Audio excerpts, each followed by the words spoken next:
and welcome to day 20. That means we have 20 days left until the immersive on June 27th, and I can't believe that it's getting so close. I have rolling spirit bumps or chills, however you want to identify it. I am privileged to have with me Ren Stuart as our facilitator interview, and we are going to roll into sharing about Ren Stuart, who is a cosmic consultant. She is the founder of the Self Love Sanctuary. She's an astrologist, an intuitive cosmic coach, a certified journal therapy and breathwork facilitator, a Reiki master, and an embodied authentic being. Welcome, Ren. Thank you. Thank you for having me. It's really great for you to be here. How excited are you about this event? Oh my gosh, on a scale of 1 to 10, it's like 15. I love it. I love it. Yeah. Yeah. So it's going to be an incredible event. And I'm excited for so many reasons. One, myself, of the experience on both the healing level of what I'm going to experience for my own leveling up, the experience of sharing what I have to share, and then the experience of watching everyone go through their transformations, whether it's with my 30-minute presentation or, witnessing it for another practitioner and what they're doing for everyone. I just love growth. And when one grows, we all grow. It's true. And it has a ripple effect within the facility. And so we're going to be in a building, clearly, the Puyallup Memorial Center. Well, not necessarily clearly, because we're going into nice weather. So there is a possibility we could be outside, but that is not the case for this event. But so being in the energy of other people and having that transformation, the aha, ripple across different people or in concentric circles as it rolls out is going to be mind-blowing. And go ahead. As a vibration rises, then your vibration rises, and then the vibration rises. Right. We're going to fill it to capacity with our energy, let alone with the number of people that are going to be there. And so the impact that we're going to make in that day, in addition to the impact that will continue to ripple out days after, is going to be phenomenal. And it's just, how do we track that? We have one at the eyeball. So if you're here, please do #live and share who you are so we can say hello. We would really enjoy that. But yeah, so the ripple effect, the royal hello. I've got to bring my hand in more for the camera. So the ripple effect of afterwards, that's something I hadn't thought about tracking the effect of this healing. So it's something to ponder for us. Well, yeah, I mean, we're sending people home with information so that they can continue their healing after they've had the embodied experience. Mm-hmm. So they will have these worksheets, whatever the practitioners come up with for them all. So with each embodied experience, they're going to have something to go back to continue on. So that's going to then level them up in their own environment, right? Whether it's right. or their bedroom or their dining room table. But even that, as they do that, their vibration rises, and then it goes out into Gaia, and the tapestry of life is lit up for that, and we all benefit from that too. Right. And the light within the tapestry does not go out. We're adding to the robustness of the areas that each of us occupy, which then rolls out to others to help support them on their journey as well. So we have Rachel on YouTube. I'm so proud of her being on YouTube. She says, "Oh, come on, I'm here on YouTube." A UB2B. Yay! Yay! So that's pretty cool. And just the growth and the people who are working together on this project, this is just not an immersive. It's a coming together of people working together to provide an experience that is like no other that I have been aware of, privy to, for this kind of transformational experience where it's going to be embodied, where you're going to flow from one idea, topic to another, and weaving it together into one cohesive whole by the end of the day. And this is a full day experience. And then there will be lots of water to support that.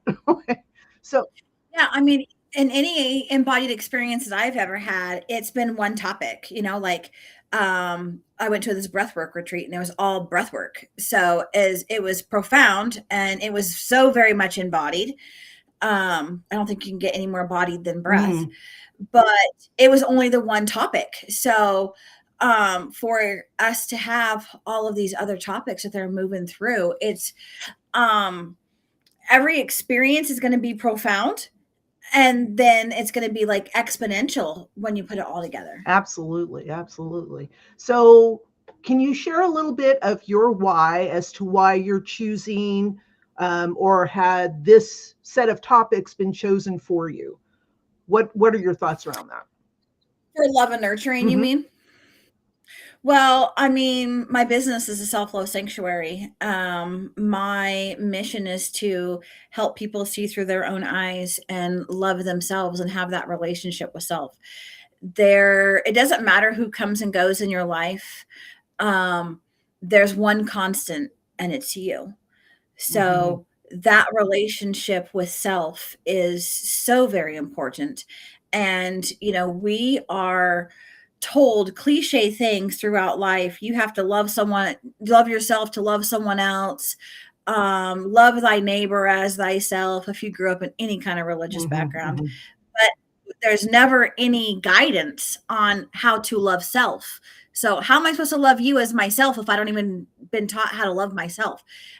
So it's a prerequisite that's not given. And it's not just my generation.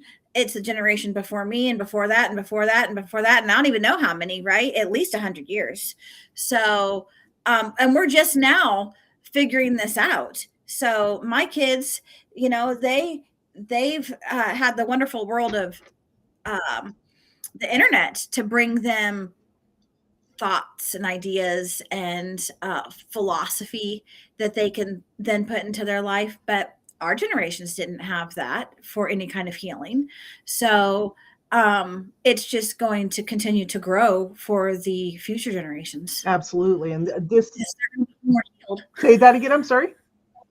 Because the generations now are going to be more healed than we are, like in real Right. time, right? Like a 15-year-old in 30 years is going to be a more healed individual, a being, than the 15-year-olds today, because the 15-year-olds today have this idea of this concept of emotional safety. Mm-hmm. Mm-hmm. Like, Yeah. we didn't have that. No, no. Yeah. My generation was the one, okay, let them go out on the street until the sun goes down. And when I ring, however I get your attention to come home for dinner, that is your expectation. And for the most part, we were okay, right? We survived. Right. I mean, But I grew up in a household that, I mean, I didn't have physical safety, so mm, emotional safety wasn't even a concept. right, right.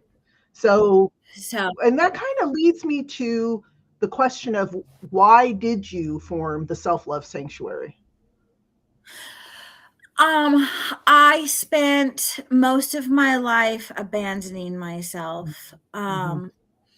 I spent my childhood years were Oh, very tragic. yeah.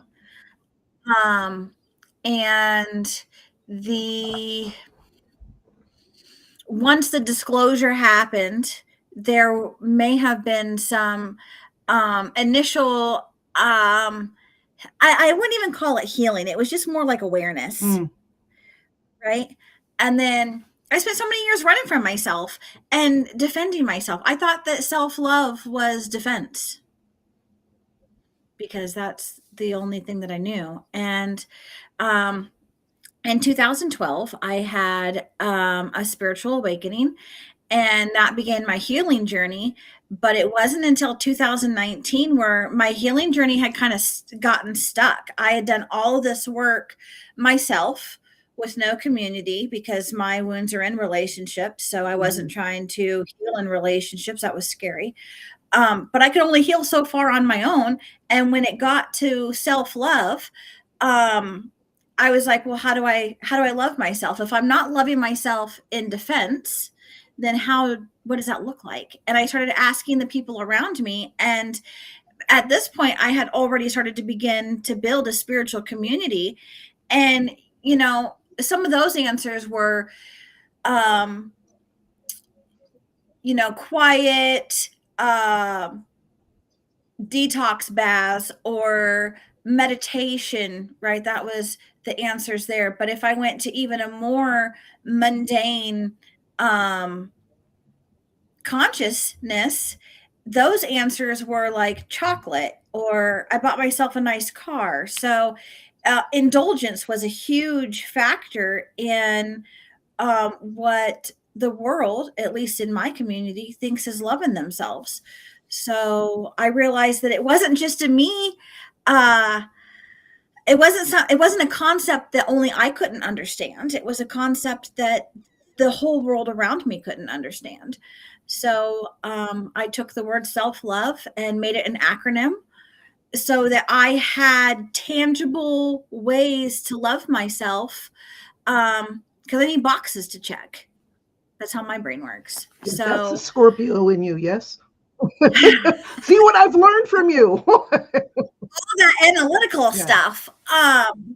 And yeah, so I needed to be able to show myself in the 3D that I was loving myself. And the S is setting boundaries, and that is the hardest thing, especially when you come from an environment where you had no boundaries. Mhm. My boundaries were never able to be established, let alone be crossed. So the idea of any kind of consent didn't even cross my mind until I had children of my own and I was teaching them about consent, right? So, yeah, I just was a person who ran from myself and was silenced. And I want to help others have a container where they don't have to be silent. They can speak about whatever tragic thing has happened, and it can be um, in the awareness. So then it can then be processed, because you can't process anything unless you're aware of it. 100%. And a couple other things is having community of like-minded people around you to support your ahas, your revelations, and to sometimes help ground you into what it is that you're experiencing. It's ideal to have someone a little bit ahead of you and to also have someone a little bit behind you so that you can reach out and bring them along on the journey as the person in front of you is bringing you along on the journey as well. Um, Go ahead. So cosmically, we all come here with a wound. It's Chiron. Chiron's in everyone's chart somewhere. It's in some energy in some house. Um, and our life purpose is to heal that wound. And we spend sometimes countless lives trying to work through that. And when Chiron returns in your natal chart, it happens between the age of 50 and 52. And when people haven't done that work, we call those midlife crisis. Um, and I'm approaching that age here in about a decade, and I don't want to have a midlife crisis. I want to be able to say this is the best era of my life. So, I can absolutely see that for you. thank you. I'm curious about boundaries. So, and it's something that I've recently experienced too, is that in choosing me, I'm saying possibly no to somebody else. When I set a Mhm. boundary for me, that means I'm saying I'm not willing to let you cross that. And then there's the people pleaser in me that says, oh my gosh, I hurt their feelings. How do I Mhm. fix it? And then I go about minimizing me to not have them feel bad because I care for them and I still Mhm. want them in my life. Now, the ones who cross my boundary that I don't give a shit, right? I almost said the F word. If I don't give a shit, then it's easy to cut them off. There's not any repercussions from that. So, how did you journey through that? Oh, I've struggled with boundaries so much. Like, first of all, I had to realize that I had the autonomy to make a Yeah. boundary, that I deserved to have a boundary. Um, and then, yeah, the people pleaser in me, when I was asserting those boundaries, um, wanted to not hurt someone else's feelings. What I have recently had an aha about, and it's so simple. So the aha sounds not as profound as what it felt when I had it. Is boundaries are boundaries are my responsibility. I'm accountable to hold those boundaries. So you, Darcy, cannot cross my boundary unless I allow you to. Right. So boundaries are, when I was a kid, my mom would take a stick and draw a line in the sand, and we couldn't go past that line in the sand when we were playing outside. Um, and if we did, we would have to go in the house and we wouldn't be allowed to play outside anymore. So, and that's exactly what a boundary is. It's kind of the line in the sand. It is an invisible barrier that sets the container that says, this is the energy that I'm allowing within my container. And these particular energies are not allowed at all. Or maybe there's energy that's in there that is required to have certain behaviors or respects. And then if they get out of hand, then they're no longer allowed in the container. Boundaries aren't fixed. They're not the same across the board. Sometimes you don't realize you have a boundary until someone has done something and you've allowed them to cross that boundary. Then you're like, oh, well, hey, that was a boundary. Mm-hmm. So it takes experiences to recognize where the boundaries are. And you're going to have different boundaries for different types of relationships. You're going to have different boundaries for different individuals and situations. So they're not a one size fits all.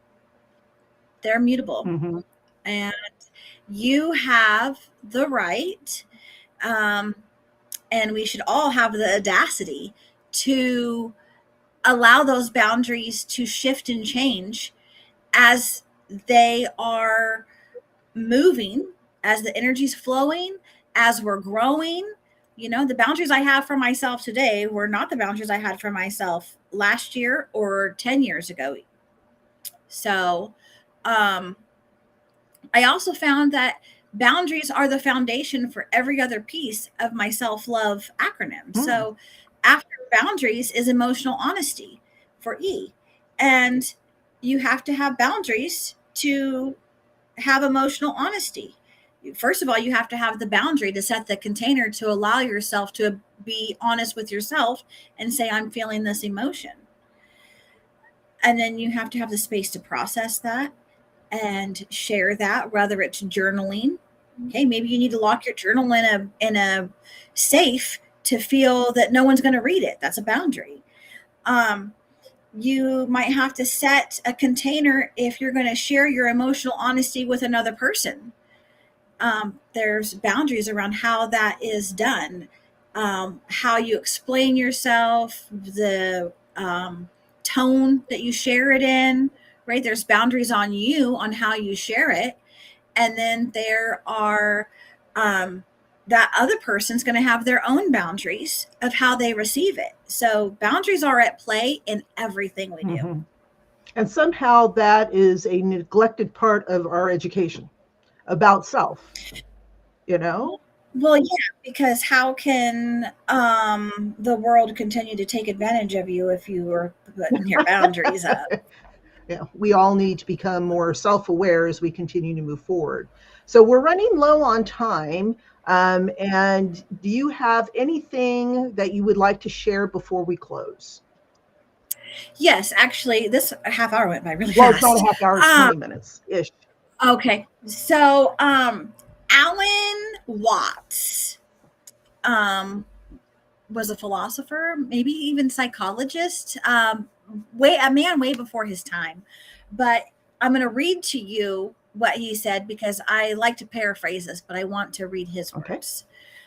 Um, Once you perceive what lies beneath the surface, once you get a glimpse of the truth behind the polite illusion, you are left with a terrible choice.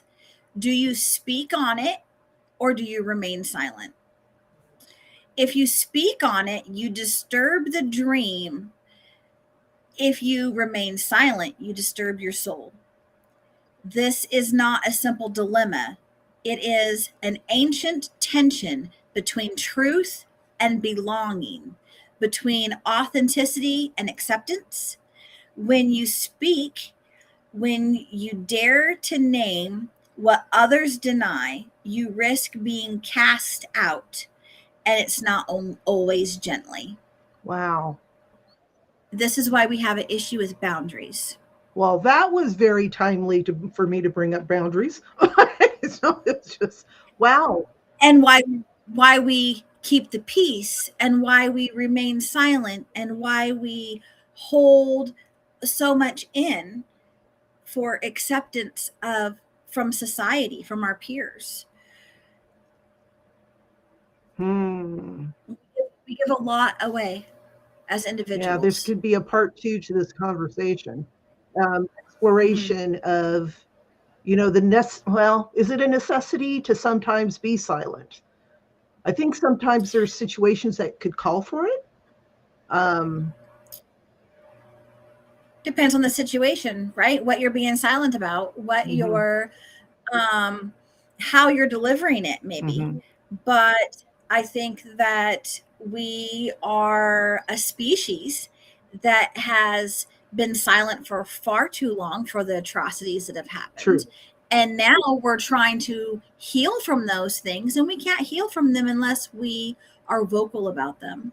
So, at the Self Love Sanctuary, I want to provide a space for people to speak about those things and to become part of a community so that they're not left feeling orphaned by being cast Mhm. out. Rachel says, love that after you were done reading the passage. And Rachel then says, boundaries are hard. They are. We're not taught to exert them, ensure them, Mhm. stick to them, enforce them. We're still stuck in the delivery of the boundary, the Mm-hmm. reception of the boundary. We somehow, well, we Mm-hmm. do feel responsible for the reception of it. Not necessarily so. I haven't really thought that through. I guess it's in how you deliver it. Well, and it becomes a form of self abandonment because when there's something that you should speak on or something that's happening and you don't have a boundary of, you can't touch my arm, right? We just use something simple. Um, then someone touches your arm, but it is your boss, so you don't want to rock the boat and you need this job, right? Then you start shoving things down. So it becomes this not just people pleasing, but acceptance. And maybe we feel like we need to remain quiet for survival, and it starts getting layered upon layered upon layered. Mhm, And um I've been cast out for speaking. I know what that feels mhm, like. And um I want to provide a space for people to be able to speak about those things, but also when we are silenced, then we start putting piece of ourselves in the corners of our souls, right? So it's pieces of ourself that we're abandoning at different times. So it doesn't feel like self-abandonment at first because it's micro.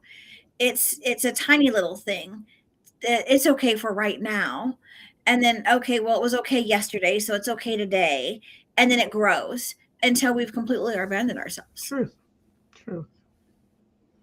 Thank you for your wisdom. We're getting ready to close. Any last thought? Just that I love everyone and I hope to see them at our experience. And I can't wait to see how this all I, turns out. It's going to be so I know ecstatic. it's the start of something great, and it will continue. We're going to make an impact on the community within Puget Sound. It's going to start rolling out, and it's going to be amazing. So again, I want to thank you for being here, for you sharing your wisdom, and I can't wait for the 27th. I'm so excited. So thank you.